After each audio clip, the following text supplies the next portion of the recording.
Jemaah yang dirahmati Allah Subhanahu wa taala, bukankah puasa ini adalah latihan untuk muraqabatullah? Anda bisa saja bawa minuman, bawa makanan, masuk ke kamar, makan. Tidak ada satu orang pun yang melihat, apalagi di rumah kita sendiri. Tapi kenapa Anda tidak makan? Karena Anda merasa Anda diawasi oleh Allah Subhanahu wa taala. Anda tahu kalau Anda makan maka puasa Anda batal. Bukankah ini latihan untuk muraqabatullah? Tapi kenapa seakan-akan ketika kita lepas dari puasa kita sudah lupakan ilmu tadi yang diajarkan Allah. Allah langsung menjadi dosen kita di bulan Ramadan ini, sehingga alumni output bulan Ramadan ini orang-orang yang bertakwa, yang paham betul muraqabatullah, paham betul bagaimana cara takut pada Allah Subhanahu wa taala, senantiasa merasa diawasi. Wal amalu bitanzil, mengamalkan Al-Qur'an. Mengamalkan Al-Qur'an bagaimana? Kita membacanya setiap hari. Kita membaca artinya barangkali, kita membaca tafsirnya, lalu kita mentadaburinya, berusaha kita mengamalkannya. Dan yang paling puncak adalah mengajarkannya kepada orang lain, karena Rasulullah SAW bersabda, khairukum man ta'allamal Qur'ana wa 'allamahu. Sebaik-baik kalian adalah orang yang belajar Al-Qur'an dan yang mengajarkannya. Tapi sekarang kaum muslimin tidak begitu. Banyak di antara kaum muslimin yang hidup dia hatta di bulan Ramadan sangat jauh dari Al-Quran. Al-Quran cuma diambil di hari pertama, dibersihkan dari debu, dibaca nggak tahu berapa halaman, terus dikembalikan lagi di situ, di tempat yang sama sampai setahun berikutnya, sampai berdebu kembali, tebal debunya. Atau ya yang lebih baik setidaknya setiap beberapa waktu sekali dibersihkan debunya. Apakah itu yang disebut orang itu mengamalkan at-tanzil? Apakah begitu adab seorang muslim terhadap Al-Quran? Di bulan Ramadan ini kita diajari oleh Allah Subhanahu wa taala mendekat kepada Al-Quran sedekat-dekatnya. Membaca sebanyak-banyaknya. Baca Al-Quran paling nyaman itu di bulan Ramadan. Barangkali di luar bulan Ramadan kita baca satu juz itu sudah berat rasanya. Karena ada garansi siapa yang baca Al-Quran minimal sehari satu juz, dia tidak akan galau, tidak akan futur, tidak akan ilfil. Di bulan Ramadan kita sehari baca 5 juz itu ringan sekali, ringan sekali. Setannya dibelenggu. Kecuali mungkin Ramadan ini orang-orangnya juga ikut dibelenggu, di lockdown di rumah mereka masing-masing. Tapi tetap pintu surga dibuka, pintu neraka ditutup. Kita bisa dengan nyaman. Di bulan Ramadan ini adalah bulan yang paling nyaman untuk kita ngaji sebanyak-banyaknya, membaca Al-Quran sebanyak-banyaknya, merenungi artinya. Kok di bulan Ramadan masih ada orang yang males datang ke pengajian, mendengarkan tafsir Al-Quran, mendengarkan keterangan tentang Al-Quran? Masalah berarti hatinya. Setan udah dipenjara, setan udah dikerangkeng. Kenapa masih kayak setan? Berarti mungkin dia sendiri yang setan.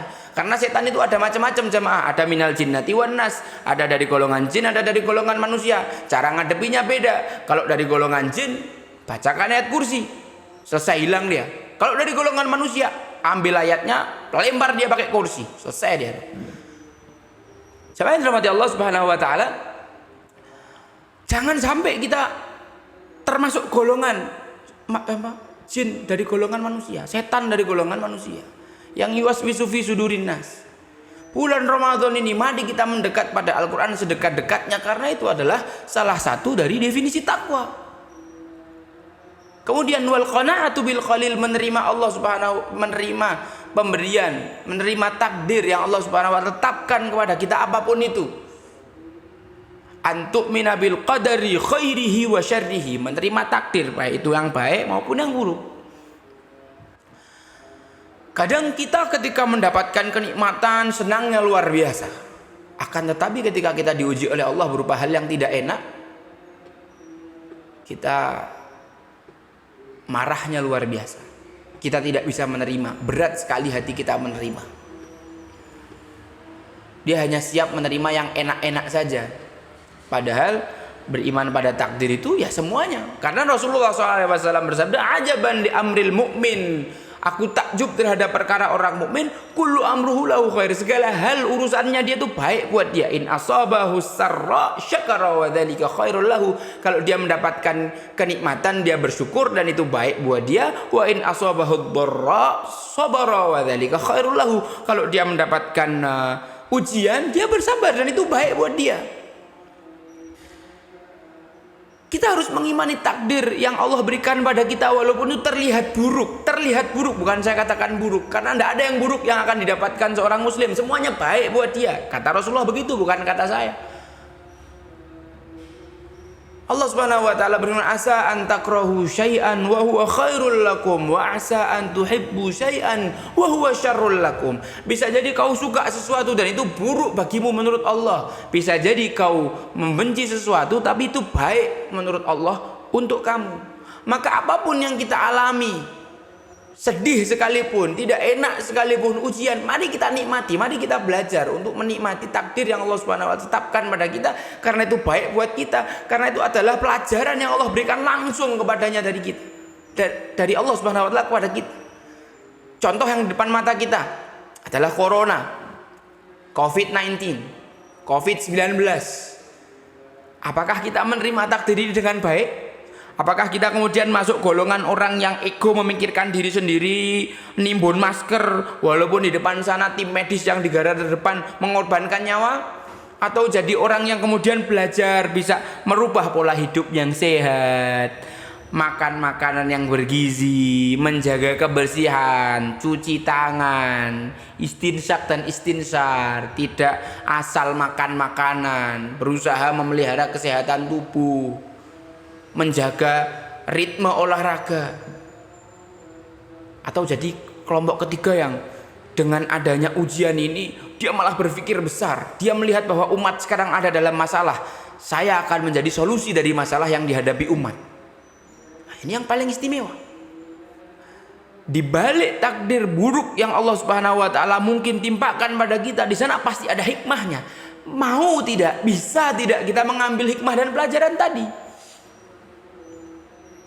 Justru harusnya anak-anak muda atau orang-orang yang berjiwa muda walaupun berada dalam tubuh yang sudah tua, dia mulai memikirkan umat. Umat sekarang dalam kondisi yang membutuhkan bantuan yang nyata berupa material ataupun juga dukungan mental. Bagaimana kita memberikan gizi ruhani kepada mereka. Banyak orang yang ketika corona panik, nangis, datang ke Pak Lurah, ke Pak Dukuh, "Pak, saya tidak bisa makan." Seakan-akan rizkinya dari pemerintah. Ya mungkin memang lewat pemerintah, tapi rizki itu dari langit. Allah Subhanahu wa taala yang mengatakan, "Wa fis sama'i rizqukum." Rizkimu itu ada di langit. Dan Allah Subhanahu wa taala juga berfirman, "Wa ma min dabbatin fil ardi illa 'ala Allahi rizquha." Tidak ada satu hewan melata pun di muka bumi ini kecuali rizkinya sudah ditetapkan oleh Allah Subhanahu wa taala, sudah dijamin oleh Allah Subhanahu wa taala. Kok kita masih ketakutan? Kok kita masih bingung masalah rizki? Berarti kan keyakinannya dia kepada Allah bermasalah. Coba deh lihat cicak. Tidak ada cicak mati kelaparan. Padahal semua mangsanya dia terbang. Apakah ada berita breaking news seekor cicak mati busung lapar? Nggak ada. Semua sehat cicak-cicak itu, nggak ada yang mati kelaparan. Kenapa kita manusia yang punya akal lebih diberikan oleh Allah Subhanahu wa taala, kita nggak yakin terhadap rezeki? Kita menutup segala kreativitas yang Allah berikan, akal yang Allah berikan pada kita untuk mencari rezeki yang halal di tengah-tengah situasi yang semacam ini. Harusnya kita bisa dong berkembang. Kenapa sekarang kita tidak bikin grup-grup WhatsApp yang berisi warga kita larisi dagangan tetangga-tetangga kita. Tetangga kita pun juga nanti bisa melayani kita, mengantarkan makanan yang dia jual ke rumah kita. Yang itu akhirnya mempermudah. Kita tidak perlu keluar jauh. Dan kita bisa menolong saudara kita sekaligus menolong diri kita sendiri. Dan ini juga satu putaran roda ekonomi yang tidak bisa diremehkan. Kenapa kita tidak bisa mengambil pelajaran? Kenapa kita tidak kreatif? Ketika menghadapi ini, kita hanya mencela kegelapan. Jangan mencela kegelapan, nyalakan lilin. Nyalakan lilin. Ini adalah bentuk dari mana? Kita qanaatu bil qalil, menerima pemberian Allah Subhanahu wa taala apapun itu. Itu dapat mengasah kreativitas seorang. Hatinya menerima, nyaman jiwanya pergi dalam kondisi seperti apapun. Jamaah yang dirahmati Allah Subhanahu wa taala, wal isti'dad li yaumir rahil. bersiap menghadapi hari berangkat pergi menuju Allah Subhanahu wa taala, ke alam kubur, ke alam akhirat. Bulan Ramadan ini adalah hari yang paling luar biasa, bulan yang paling luar biasa, dilipat gandakan pahala amal. Sholat sunnah nilai sholat wajib tak terhingga nilainya. Pintu surga dibuka, pintu neraka ditutup, setan dikurung. Ini waktu yang tepat untuk berbekal. Allah Subhanahu wa taala berfirman, "Wa tazawwadu fa inna khairaz zadi taqwa." Berbekallah karena sebaik-baik bekal itu takwa. Di bulan Ramadan, mari kita jalani takwa. Mari kita kerjakan ini yang namanya ketakwaan. Kerjakan perintah Allah Subhanahu wa taala semaksimal mungkin dalam rangka kita berbekal menghadap Allah Subhanahu wa taala. Jauhi larangannya sejauh mungkin dalam rangka kita berbekal untuk menghadap Allah Subhanahu wa taala. Ketika kita bisa menjalani bulan Ramadan ini dengan niat yang demikian, Masya Allah, kita akan melewatinya, lulus menjadi alumni Ramadan yang betul-betul bertitel takwa. Betul-betul bertitel takwa. Jemaah yang dirahmati Allah Subhanahu wa taala, para sahabat radhiyallahu anhum itu ketika mendekati bulan Ramadan, hati mereka itu sudah bergemuruh rasanya. Hati mereka itu sudah rindu, sudah meluap-luap.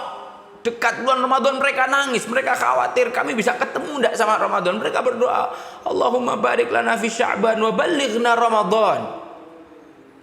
Di antara kita sudah hampir masuk Ramadan, tinggal nanti malam. Tidak bergetar hatinya. Padahal Ramadan ini momentum untuk kita beramal soleh, berbekal sebanyak-banyaknya untuk menemui Allah Subhanahu wa taala. Ketika Ramadan tinggal sedikit, para sahabat radhiyallahu anhum nangis-nangis bersama. Laitaka dauman qarib. Kita dengar nasyidnya, tapi kita tidak memahami. Seandainya engkau Ramadan selalu dekat dengan kami. Di antara sahabat ada yang berhayal seandainya sepanjang tahun itu Ramadan. Saking luar biasanya fadilah bulan Ramadan. Di bulan Ramadan Al-Quran diturunkan. Bulan Ramadan itu adalah sayyidus syuhur, sebaik-baik bulan. Di dalam bulan Ramadan adalah malam Lailatul Qadar, malam terbaik yang pernah ada sepanjang tahun. Yang malam itu lebih baik daripada 1000 bulan. Dimana kalau kita beramal pada malam Lailatul Qadar, kita berbekal pada saat itu, amal kita akan luar biasa banyak. Mungkin ada di antara orang yang mengatakan, wah, umat-umat terdahulu, umatnya Nabi Nuh usianya panjang-panjang, 800 tahun, 900 tahun, 1000 tahun, mereka bisa beramal soleh. Umatnya Rasulullah SAW ini mendapatkan keistimewaan berupa malam Lailatul Qadar, yang mana Allah berfirman, Lailatul Qadri khairum min alfi syahr. Lailatul Qadar itu adalah satu malam yang dia lebih baik daripada 1000 bulan. Maka barang siapa umat Muhammad mendapatkan satu saja malam Lailatul Qadar, maka dia seakan-akan beribadah 84 tahun tanpa potong makan, minum, buang air dan lain sebagainya. Bentuk keadilan Allah kepada kita. Maka bulan Ramadan, momentum ini kita manfaatkan untuk berbekal sebanyak-banyaknya, beribadah semaksimal mungkin kepada Allah Subhanahu wa taala, karena saya yakin nanti di luar bulan Ramadan kita tidak akan bisa beribadah menyamai seperti ketika kita di bulan Ramadan.